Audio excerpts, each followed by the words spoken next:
दोस्तों, आज का वीडियो उन लोगों के लिए जो हमेशा देश को गाली देते रहते हैं। बोलते हैं कि हमारा देश तो साफ सफेरा वाला था। हम लोग का देश में सब जाहिल थे, अनपढ़ थे, मूर्ख थे। ये उनके लिए है।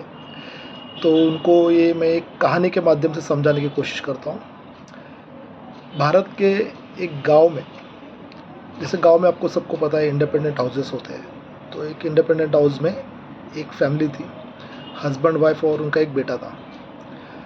वो बेटा हमेशा ज़िद करता था, नाजायज़ मांगे करता था, मुझे ये चाहिए वो चाहिए, हैसियत से बढ़कर कुछ मांगता था। तो माता पिता मना करते थे। तो उनका जो घर था वो 1+1 था। तो ऊपर जो लोग थे उनके घर में, तो वो लोग उनको पूछते थे क्या हुआ बेटा। तो उनमें से एक का नाम था अंग्रेज़, दूसरे का नाम था मुग़ल। ये दोनों उसको पूछते थे क्या हुआ बेटा। तो वो लड़का रोते रोते बताता था, मेरी माँ ने इस चीज़ के लिए मना किया, मेरे पिताजी ने उस चीज़ के लिए मना किया। तो उसकी जो नाजायज़ मांगी थी वो लोग पूरा करते थे।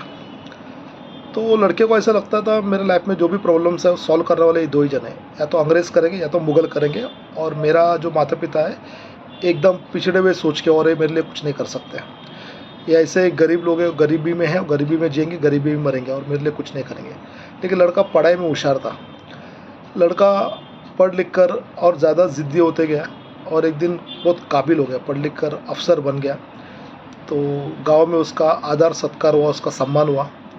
तो लड़के को बोला गया कि दो शब्द कहने के लिए। तो लड़का स्टेज पे आया और मुग़ल का और अंग्रेज़ का तारीफ़ों की पुल बांधने लगा। उसने कहा कि आज मैं जो कुछ भी हूँ उसका ज़िम्मेदार अंग्रेज़ और मुग़ल है। मेरे जो माता पिता है वो एकदम पिछड़े सोच के गरीब लोग, उन्होंने मेरे लिए कुछ नहीं किया, सिर्फ मेरे को पैदा करके छोड़ दिया, मेरे कोई ख्वाहिश पूरा नहीं किया। तो वो दिन निकल गया। अगले दिन ही उसके माता पिता ने आत्महत्या कर लिया। तो उसको समझ में नहीं आया कारण क्या है। तो वो बहुत रो रहा था, बहुत दुखी था। उसको लगा यार मैंने मेरे माता पिता का दिल दुखाया, इसके लिए उन्होंने शायद आत्महत्या किया, मुझे ऐसा नहीं करना चाहिए था। लेकिन असली वजह उसको पता नहीं था। बाद में उसका जो पड़ोस में एक थे उसके पिताजी के दोस्त, उन्होंने बताया था, ये जो तू गलतफहमी में है ना, तेरी ज़िंदगी में जो कुछ भी अच्छा हुआ वो सिर्फ़ और सिर्फ अंग्रेज़ और मुग़ल की वजह से हुआ। तो ये तेरी गलतफहमी बेटा।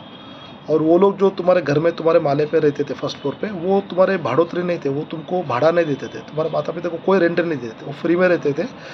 वो बाहर से आए, तुम्हारे घर में रहते थे, और तुम्हारे माता पिता से पैसा लेते थे, और उन्हीं पैसों में से तुम्हारे नाजायज़ मांगे पूरे करते थे, तुम्हारी ज़िद पूरा करते थे। और तुम इस गलतफहमी में थे कि जो भी कर रहे हैं वो लोग कर रहे हैं। एक्चुअली पैसे तो तुम्हारे माता पिता के थे, तुम्हारे घर में ज़बरदस्ती रह के तुम्हारे माता पिता से पैसा लेके तुम्हारी नाजायज़ मांगे पूरे कर रहे थे, और तुमको लग रहा था वो सही है।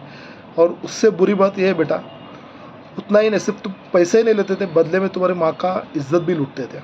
और तुम उनकी तारीफ़ कर रहे थे कल स्टेज पे, जिन्होंने तुम्हारी माँ का इज्जत लूटा और तुम्हारे पिताजी का मेहनत का खून पसीना कमाई छीना। तो तुम्हारे माता पिता शर्म से मर गए। ये जब पता चला लड़के को बहुत दुख हुआ, लेकिन वो कुछ कर नहीं पाया। तो मेरा कहने का मतलब यही है कि जो बार बार अंग्रेज़ों के तारीफ़ों के पुल बांधते हो, जो या फिर मुग़लों के तारीफ़ों के पुल बांधते हो, एक बार सोच लेना, उन्होंने हमारे पूर्वजों के कितने महिलाओं का इज्जत लूटी, और उन्होंने कितने धन दौलत हमारा देश का लूटा। तो हमारे देश को गाली देने से पहले एक बार नहीं, करोड़ों बार सोचो।